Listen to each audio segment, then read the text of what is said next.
আসসালামু আলাইকুম Brazil football fans. দর্শক, 2026 সালের বিশ্বকাপ বাছাই পর্বের পরবর্তী দুটি ম্যাচ ইকুয়েডর এবং প্যারাগুয়ের বিপক্ষে ব্রাজিল যে দুটি ম্যাচ খেলবে সেই ম্যাচগুলো হবে ইকুয়েডরের বিপক্ষে ব্রাজিল মাঠে নামবে 7 তারিখ সকাল 7টার সময় সেপ্টেম্বর মাসের, এবং প্যারাগুয়ের বিপক্ষে ব্রাজিল মাঠে নামবে 11 তারিখ সকাল 6টা 30 মিনিটে।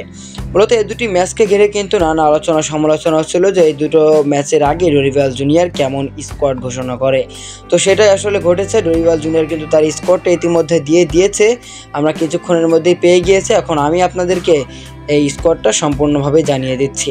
মূলত গোলবার নিয়ে কোনো সন্দেহ নেই। অনেকেই বলছিল বেন্তো দাগ পাবে না। আমি আমার ভিডিওতে বলেছিলাম যে বেন্তো কিন্তু সিবিএফের সঙ্গে আলোচনা করেই কিন্তু আল নাসেরে গিয়েছে, তাই বেন্তো আছে, এডারসন এবং অ্যালিসন, এই তিনজন তো থাকবেনই। সঙ্গে সঙ্গে কিন্তু ব্রাজিলের যে 8 জন ডিফেন্ডার রয়েছেন, লেফট ব্যাকে রয়েছেন গুলহার্মি অ্যারেনা এবং ওয়েন্ডেল, রাইট ব্যাকে রয়েছেন দানিলো এবং ইয়াংকোতো, অর্থাৎ কোনো চেঞ্জ নেই কোপা আমেরিকার ওই স্কোয়াডে। তারপর ডিফেন্ডারও কিন্তু গাব্রিয়েল ম্যাগালাইস, বেরালদো, মিলিতাও এবং মার্কিনিউস, তারা 4 জনই কিন্তু দুর্দান্ত ডিফেন্ডার, তাদের 4 জনও কিন্তু রেখেছে। তো এই মিডফিল্ডে কিন্তু বেশ কিছু পরিবর্তন করেছেন ডরিভাল জুনিয়র। তিনি কিন্তু মিডফিল্ডে আন্ড্রোকে ডাক দিয়েছেন, তারপরে ব্রুনো গুইমারেস আছেন, তারপর গার্সেনকে ডাক দিয়েছেন, নতুন ডাক পেয়েছেন তিনি জোয়া গোমেস, লুকাস পাকুয়েতা এবং রদ্রিগো। আর অ্যাটাকিং লাইনে কিন্তু আসলে এনরিক এস্তাবিয়ে উইলিয়ান, এই ছেলেটা ডাক পাবে, আমি অনেক আগেই বলেছিলাম আপনাদেরকে। তারপর লুইস হেনরিক, তারপর পেদ্রো, সাবিনো এবং ভিনিসিয়াস জুনিয়র। মূলত পেদ্রোর ফেরাটা এবং এস্তাবিয়ে উইলিয়ানের ফেরাটা অনেক শক্তিশালী করেছে ব্রাজিলের এই অ্যাটাকিং লাইন আপটাকে।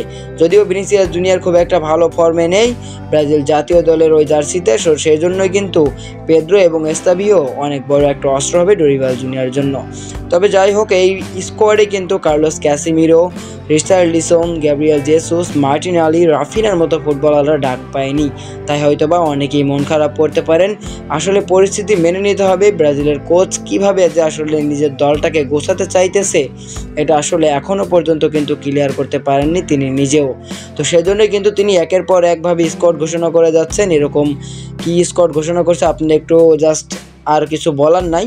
এই স্কোয়াডটা দেখে আসলে মনে হচ্ছে না ইকুয়েডর এবং প্যারাগুয়ের বিপক্ষে ব্রাজিল এই স্কোয়াড নিয়ে খুব ভালো মতোই আসলে ম্যাচগুলো জিততে পারবে। যদিও যেতে ব্রাজিল অনেক কষ্ট করতে হবে, কেননা দলের মেন ফুটবলাররা কিন্তু এখনও ব্রাজিল জাতীয় দলে অন্তর্ভুক্ত হননি।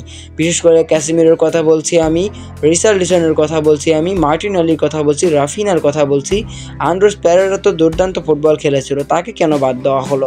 আসলে অনেক প্রশ্ন চলে আসে। তবে যাই হোক, যে স্কোয়াডটা ডরিভাল জুনিয়র দিয়েছে সেই স্কোয়াডের ওপর আমাদের ভরসা করতে হবে, তাহলেই কিন্তু ব্রাজিল অনেক বেশি সাফল্য পাবে। ভক্ত সমর্থকের আগে হতাশ হয়ে গেলে ব্রাজিলের ফুটবলারও কিন্তু অনেক বেশি হতাশ হয়ে যাবে।